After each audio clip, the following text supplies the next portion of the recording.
Question number 3, let a is equal to 1,2 and set के form में लिखा हुआ है 3,4,5. Which of the following statement are incorrect and why? Given question में आपको बताने हैं कौन से सेट आपके इनकरेक्ट हैं.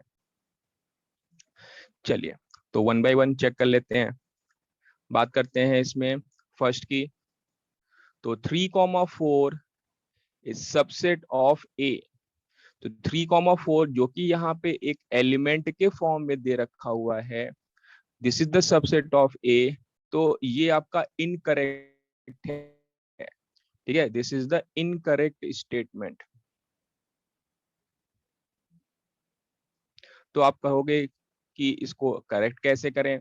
तो इसको करेक्ट करने के लिए अगर हम इसको इस तरीके से लिखे होते हैं डबल सेट के फॉर्म में, तो ये हमारा करेक्ट स्टेटमेंट होता है, जो कि यहाँ पे थर्ड वाला में दे रखा हुआ है.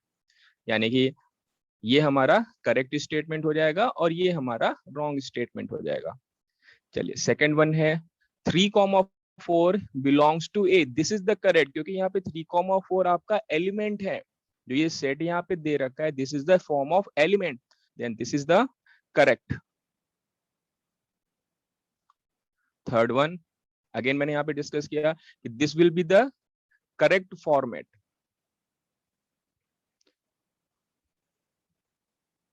तो this statement is true statement, यानी कि this is the correct statement. क्यों? क्योंकि यहाँ पे जो 3,4 जो सेट के फॉर्म में दे रखा था वो एलिमेंट है, और जब आप इसमें इसके पहले आपने कर्ली ब्रैकेट लगा दिया तब ये आपका सेट को रिप्रेजेंट कर रहा है. और दिस सेट 3,4 बिलोंग्स टू ए यहाँ पे प्रेजेंट है. 3,4 इस सेट ए में प्रेजेंट है. तो therefore this statement is the correct statement. Fourth one 1 belongs to E. 1 तो पर्टिकुलर एलिमेंट जो 1 है आपका ई से बिलोंग कर रहा है. This is the correct statement. Next V 1 is the subset of A. 1 is the subset of A. देखिए जो सबसेट होता है वो सेट के लिए होता है. तो A तो आपका सेट को रिप्रेजेंट कर रहा है, बट 1 जो है वो पर्टिकुलर एलिमेंट को रिप्रेजेंट कर रहा है. Therefore this is the incorrect statement. Next one है 1 to 5 set subset of A. तो 1 to 5 ये जो हमारा सेट के एलिमेंट हैं, और इसके पहले हमने कर्ली ब्रैकेट लगा रखे हैं जो कि सेट को रिप्रेजेंट करेगा. तो therefore this is the correct statement.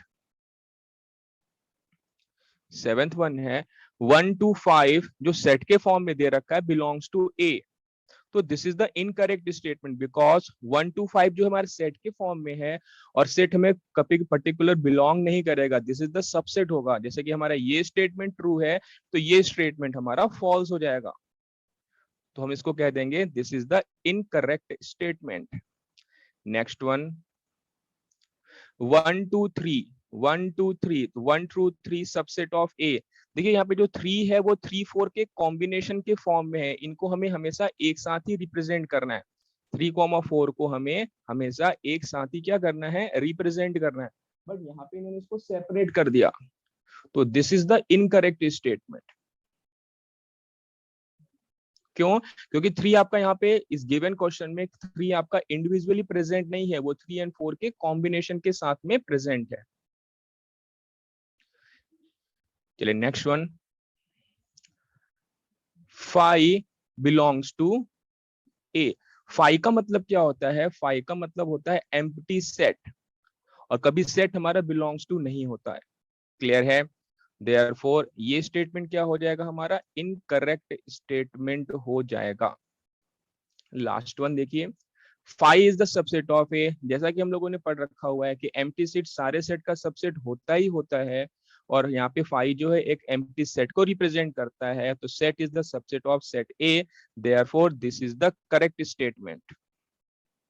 And the last one set double set. यहाँ पे इसको कहा, तो इसको अगर हम रिप्रेजेंट करना चाहें तो डबल करली ब्रैकेट के अंदर रिप्रेजेंट करेंगे.